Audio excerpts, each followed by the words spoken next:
Stop, before you do anything else, I need you to know something that most gardening channels will never tell you. You don't have a black thumb, you never did, you were just given the wrong plants. See, there are plants on this earth, real, God-made plants that were built to survive in conditions where almost everything else dies. Not just survive, thrive, grow like they're on a mission. And today, I'm going to hand you 5 of them. Now, I've been doing this long enough to know what senior gardeners go through. You've got soil that feels more like concrete than dirt.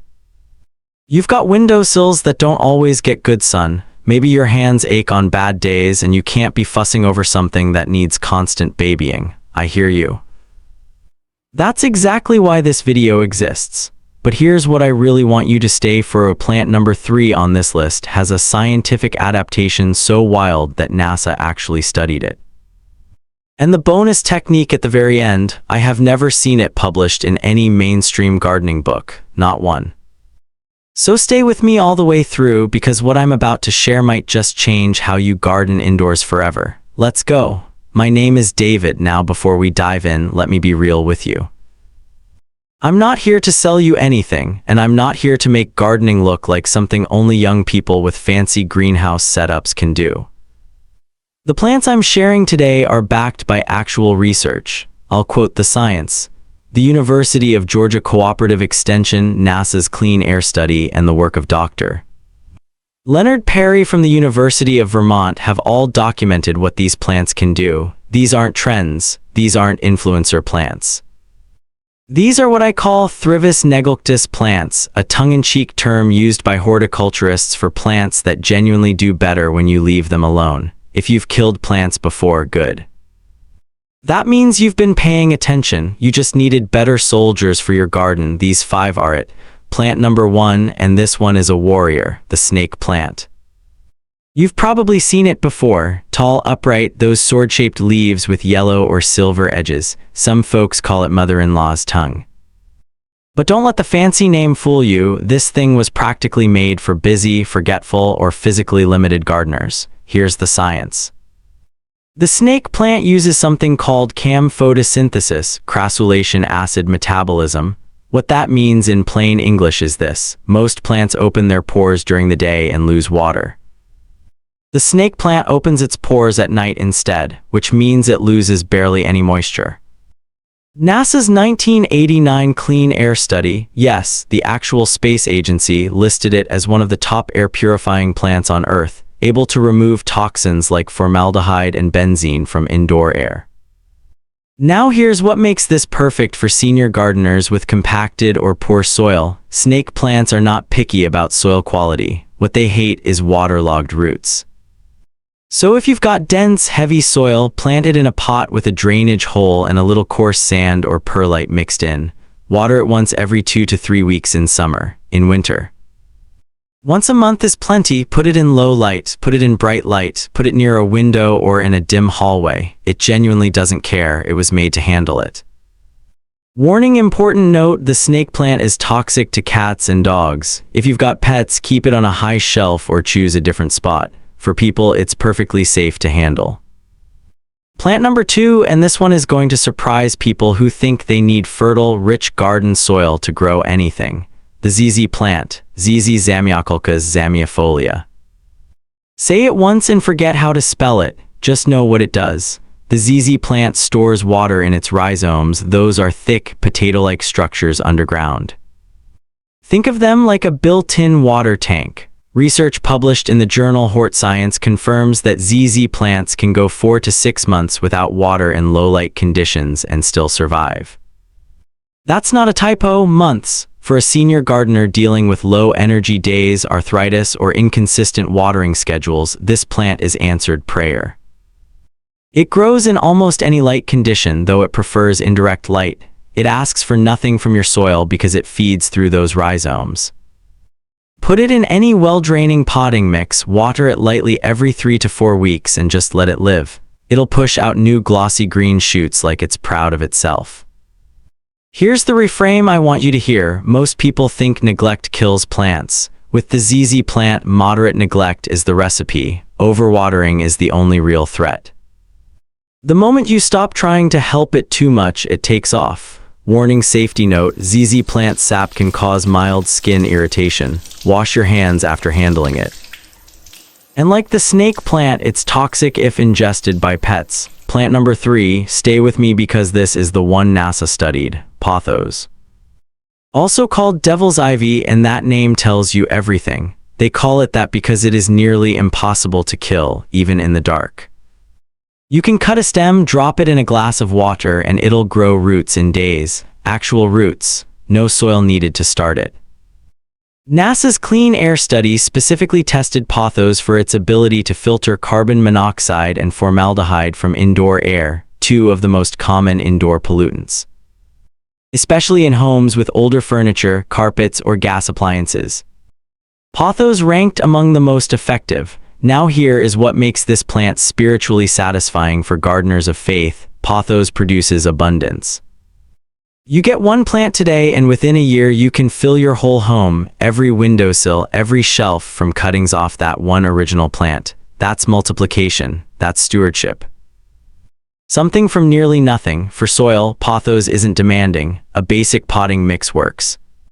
In fact, university extension programs at Clemson and Penn State both recommend Pothos as the single best starter plant because it adapts to nearly all soil types in both low and bright light environments. Water when the top inch of soil feels dry. That's it, no guesswork, no testing kits, just your finger in the soil. Warning pet owners, Pothos is toxic to cats and dogs. Place it up high. Plant number 4, and this one is going to make you feel generous. The spider plant. Those long, arching green and white striped leaves. And those little spiderets, baby plants, that dangle from long stems like tiny gifts waiting to be given away. Here's the science that matters. A study published in the Journal of the American Society for Horticultural Science found that spider plants removed up to 95% of toxic agents from a sealed chamber in just 24 hours.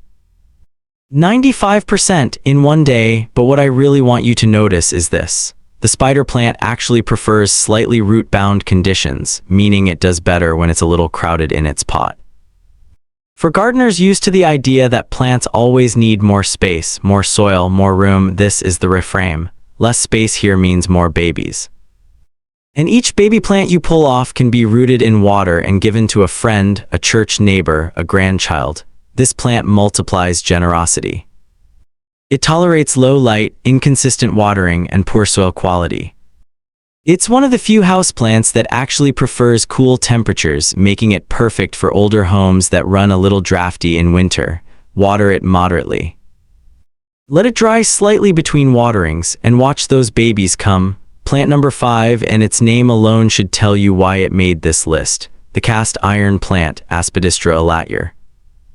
There is a reason Victorian-era households kept this plant in the darkest corners of their parlors, spaces with almost no natural light, coal dust in the air, and wildly inconsistent watering.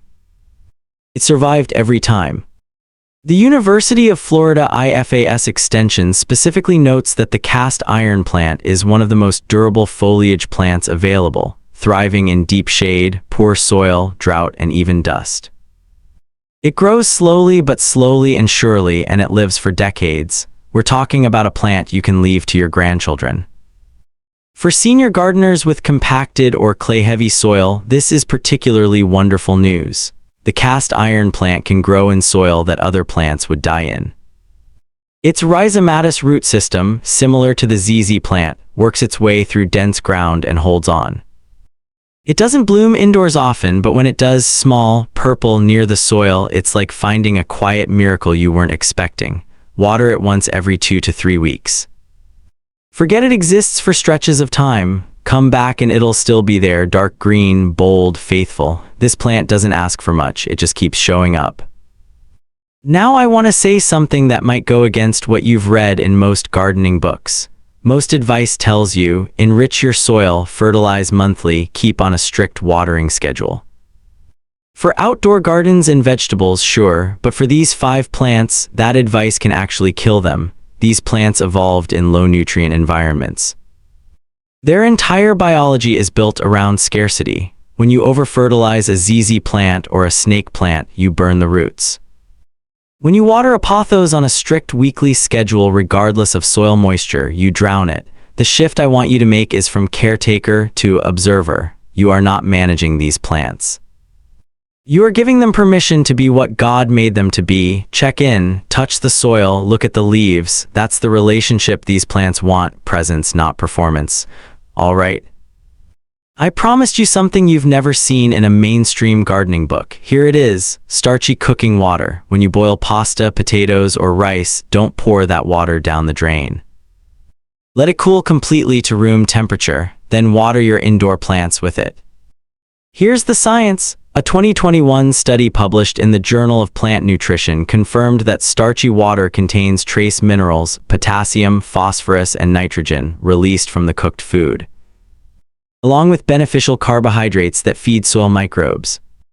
Even in potting mix with minimal nutrients, those microbes are alive and working.